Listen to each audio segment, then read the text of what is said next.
2022년 12월 5일 월요일 큐티인 간식 타임. 하나님의 은혜로 행함.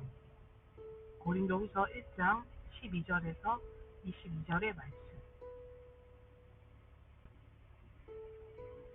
우리가 세상에서 특별히 너희에 대하여 하나님의 거룩함과 진실함으로 행하되 육체의 지혜로 하지 아니하고 하나님의 은혜로 행함은 우리 양심이 증언하는 바니 이것이 우리의 자랑이라.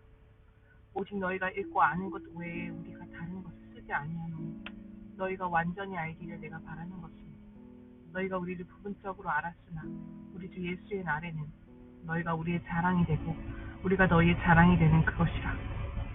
내가 이 확신을 가지고 너희로 2번 은혜를 얻게 하기 위하여 먼저 너희에게 이르렀다가 너희를 지나 마게도냐로 갔다가 다시 마게도냐에서 너희에게 가서 너희의 도움으로 유대로 가기를 계획하였으니 이렇게 계획할 때에 어찌 경솔히 할쓰리요 혹 계획하기를 육체를 따라 계획하여 예예 하면서 아니라 하는 일이 내게 있겠느냐. 하나님은 미쁘시니라.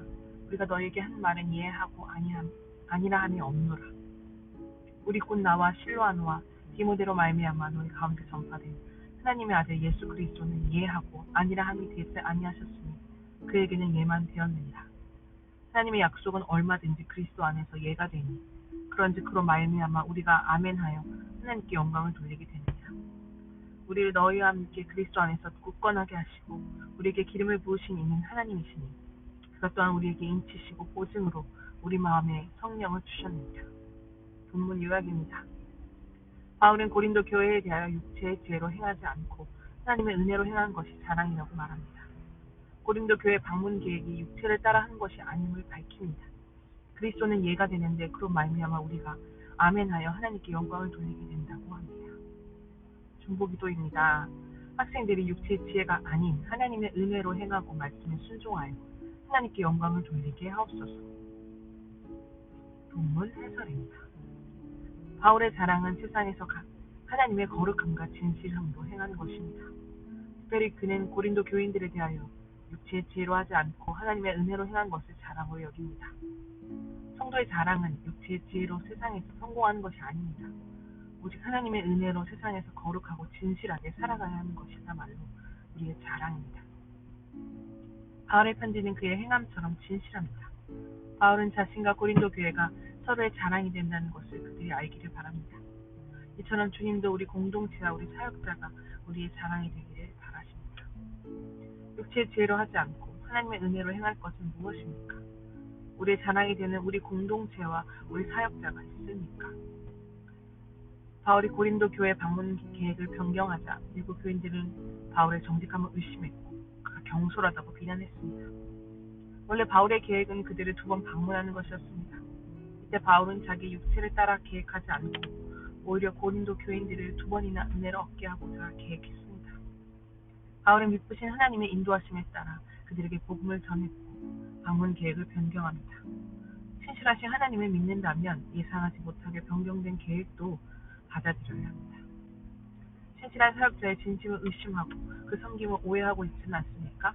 내가 믿음으로 받아들여야 할 변경된 계획은 무엇입니까? 바울은 하나님의 아들 예수 그리스도께서 언제나 예만 된다고 선포합니다. 예수는 길이요 진리요 생명이십니다. 오병이어 현장에서는 생명이었다가 골고다에서는 생명이 아닌 분이 아니십니다. 하나님의 약속은 얼마든지 그리스도 안에서 이해가 됩니다. 모든 약속을 성취하신 예수의 말씀에 우리가 아멘하면 하나님이 영광을 받으십니다. 나의 죄를 드러내며 심판하는 말씀에 이해하고 십자가를 지고 나를 따르라는 주님의 말씀에 아멘할 때 하나님이 우리를 그리스도 안에서 굳건하게 하십니다. 예와 아멘을 고백하는 나를 성령으로 인쳐 주십니다. 나는 언제 하나님의 약속이 잘 안 믿어집니까? 하나님의 아들 예수 그리스도께 이해하고 그분의 말씀에 아멘하며 순종해야 할 것은 무엇입니까? 기도하기입니다. 가정과 교회를 하나님의 은혜로 섬기게 하여 주시고 우리 공동체와 사역자가 자랑이 되게 하옵소서. 미쁘신 하나님을 신뢰하며 변경된 계획에도 믿음으로 받아들이게 하옵소서. 하나님의 아들 예수 그리스도께 이해하고 그 말씀에 아멘하여 하나님께 영광을 돌리게 하옵소서. 묵상 간증입니다. 내 열심의 결과. 장수원. 저는 초등학생 때부터 지금까지 30년간 운동선수의 길을 걸어왔습니다. 그러다 암이 발병하여 선수에서 코치로 진로를 변경하게 되었습니다. 선수의 길은 더 걷지 못했지만 저는 남들에게 인정받는 훌륭한 코치가 되고 싶어 하나님이 제게 맡겨주신 선수들이 좋은 성적을 낼 수 있도록 지도하고 싶었습니다. 그 과정에서 혹여 하나님보다 내 열심히 앞설까 염려되어 날마다 말씀을 묵상했습니다. 그리고 육체의 지혜가 아닌 하나님의 은혜로 선수들을 지도하려고 노력하며 선수들의 마음 살피기를 제 양심이 증언할 정도로 성실히 감당했습니다. 그런데 작년 12월 저희 팀에서 운동을 제일 잘하는 선수가 코치님과 대화가 통하지 않아 숨이 막힌다. 코치님 때문에 다른 팀으로 이적하고 싶다는 말을 꺼냈습니다.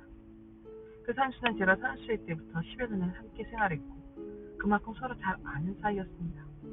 더군다나 감독님이 특별히 아끼시는 선수라 제가 함부로 간섭할 수 없었기에 저는 그의 말과 행동을 이해할 수 없었습니다. 시간이 지날수록 그 선수와 감독님은 같은 편이 된 듯 저를 힘들게 했습니다. 감독님은 체육회와 시청에 이번 일을 왜곡하여 보고하셨고 저에게 모든 책임을 지라고 하셨습니다.